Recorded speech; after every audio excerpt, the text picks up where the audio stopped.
Hi అండి, ఈరోజు recipe simple and ఈజీగా చేసుకునే రొయ్యల కర్రీ చేసుకుందాం. కావాల్సిన ఇంగ్రీడియంట్స్: ఒక కప్పు టమాటా, ఒక కప్పు నీట్గా శుభ్రం చేసిన రొయ్యలు తీసుకొని, ఒక కప్పు ఉల్లిపాయ, పచ్చిమిర్చి, కరివేపాకు, 4 వెల్లుల్లి రబ్బలు తీసుకున్నాను. చిన్న అల్లం ముక్క తీసుకొని, కొబ్బరి ముక్క కూడా కొద్దిగా తీసుకొని పక్కన పెట్టుకొని, ముందుగా పసుపు వేసుకొని ఆయిల్ వేయకుండా ఉడికించుకోవాలి రొయ్యల్ని.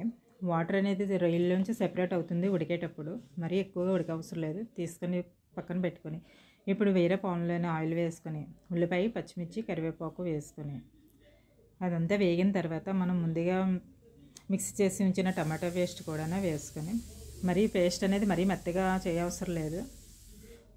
మిక్సీ చేసి ఉంచిన తర్వాత మిక్సీ చేసి వేసుకున్నది టమాటా పేస్ట్ వేసుకొని, ఇప్పుడు రొయ్యలు కూడా ముందుగానే ఉడికించాం కాబట్టి మనకి కర్రీస్కి ఎక్కువ టైం అనేది పట్టదు. రొయ్యల కర్రీ చేసుకోవడానికి తక్కువ టైంలోనే మనం ప్రిపేర్ చేసుకోవచ్చు.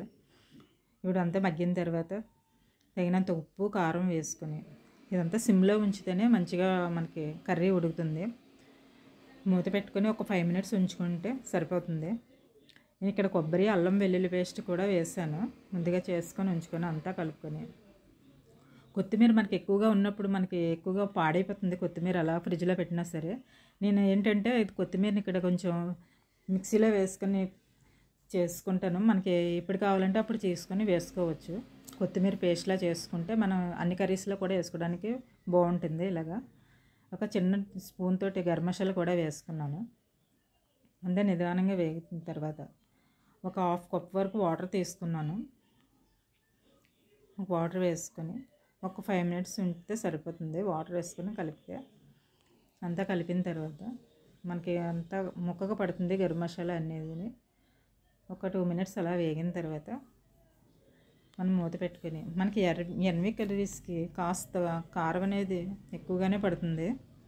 మనకి కర్రీస్ గ్రేవీ ఎక్కువ కావాలంటే గరం మసాలా పేస్ట్ కానీ, నువ్వులు, కొబ్బరి కలిపిన పేస్ట్ కానీ వేసుకుంటే గ్రేవీ అనేది ఎక్కువ వస్తుంది. ఇది రైస్, రోటీ, చపాతీల్లో కూడా చాలా బాగుంటుంది. కర్రీ రోటీ కాంబినేషన్ చాలా బాగుంటుంది.